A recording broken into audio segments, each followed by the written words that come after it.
हमने सीखा है कि अर्धचालकों का अपमिश्रण चालकता को बढ़ाता है, लेकिन विभिन्न तत्वों के साथ अपमिश्रण के कारण चालकता के विभिन्न माध्यमों वाले अर्धचालक बनते हैं। आइए जानें कि ये कैसे काम करता है। सिलिकॉन जैसे शुद्ध अर्धचालक को नैज अर्धचालक कहा जाता है। सिलिकॉन में विद्युत का चालन आंतरिक आवेश वाहक, मुक्त इलेक्ट्रॉनों और होल दोनों के कारण होता है, जिनकी संख्या Ne=NH=Ni समान होती है। सिलिकॉन में आवेश वाहकों की संख्या कॉपर जैसे चालक की तुलना में बहुत कम होती है, इसीलिए नैज अर्धचालक में कम चालकता होती है। अर्धचालक की विद्युत चालकता उसमें मुक्त इलेक्ट्रॉनों या होलों की संख्या को बढ़ाकर काफी हद तक बढ़ाई जा सकती है। ऐसा एक प्रक्रिया के द्वारा किया जाता है जिसे अपमिश्रण कहा जाता है। अपमिश्रण नियंत्रित तरीके से शुद्ध अर्धचालक में वांछनीय अशुद्ध परमाणुओं, त्रिसंयोजी या पंचसंयोजी को सोच समझकर मिलाने की एक प्रक्रिया है। एक अपमिश्रित अर्धचालक को अपद्रव्य अर्धचालक कहा जाता है। वे दो प्रकार के होते हैं। पी प्रकार अर्धचालक को त्रिसंयोजी अशुद्धि के साथ अपमिश्रित किया जाता है। एन प्रकार अर्धचालक को पंचसंयोजी अशुद्धि के साथ अपमिश्रित किया जाता है।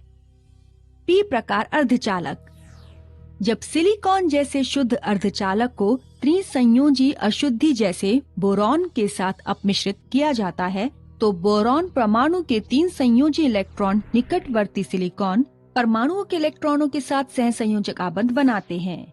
एक इलेक्ट्रॉन की कमी के कारण चौथा सहसंयोजक आबंध अपूर्ण होता है, जो अशुद्ध परमाणु में एक होल उत्पन्न करता है। चूंकि प्रत्येक अशुद्ध परमाणु में एक होल बनता है, इसलिए होलों की संख्या में असाधारण वृद्धि होती है। त्रिसंयोजक अशुद्धि परमाणुओं द्वारा बनाए गए होलों में इलेक्ट्रॉनों को स्वीकार करने की प्रवृत्ति होती है, इसलिए त्रिसंयोजक अशुद्धि परमाणुओं को ग्राही कहा जाता है और इन होलों के ऊर्जा स्तर को ग्राही स्तर कहा जाता है। इसके अलावा निकटतम सिलिकॉन परमाणु के संयोजक इलेक्ट्रॉन को अशुद्धि परमाणु में इस होल को भरने के लिए थोड़ी अतिरिक्त ऊर्जा की आवश्यकता होती है। इसका मतलब है अशुद्धि परमाणु द्वारा बनाए गए होलों का ऊर्जा स्तर संयोजी इलेक्ट्रॉनों के ऊर्जा स्तर से थोड़ा अधिक होता है। ग्राही स्तर और संयोजक बैंड के उच्चतम ऊर्जा स्तर के बीच की ऊर्जा का अंतर 0.01 से 0.05 इलेक्ट्रॉन वोल्ट्स होता है। यह 1.17 इलेक्ट्रॉन वोल्ट्स की वर्जित ऊर्जा अंतर की तुलना में बहुत छोटा होता है। कमरे के तापमान पर संयोजी इलेक्ट्रॉन जिनमें तापीय ऊर्जा होती है, वे आसानी से ग्राही स्तर पर स्थानांतरित हो जाते हैं और संयोजन बैंड में बड़ी संख्या में होल पीछे छोड़ते हैं।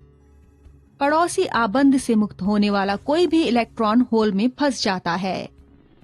होल इलेक्ट्रॉन के स्थान पर चले जाते हैं। जैसे जैसे ये प्रक्रिया जारी रहती है, होल इलेक्ट्रॉन की गति की विपरीत दिशा में संयोजी बैंड में जाते हैं। ये होल पी प्रकार अर्धचालक में विद्युत वाहक के रूप में काम करते हैं। पी प्रकार में ऊष्मीय विक्षोभ द्वारा उत्पन्न संयोजी बैंड के होल परिमाण के कई क्रम द्वारा संख्या में चालन इलेक्ट्रॉनों से अधिक होते हैं।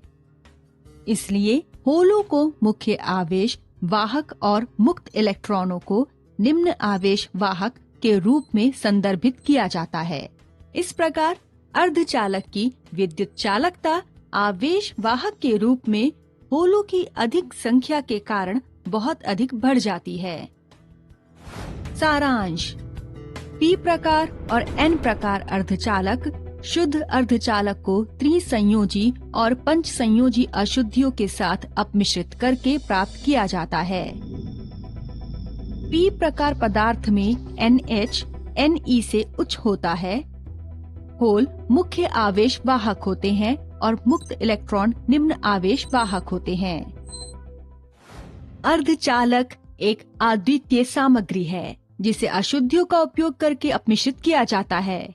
हालांकि हमने अभी भी अर्धचालकों और ठोस के संबंध में कुछ और महत्वपूर्ण बिंदुओं पर बात नहीं की है। और भी आश्चर्यजनक सिद्धांतों के बारे में जानने के लिए जुड़े रहें।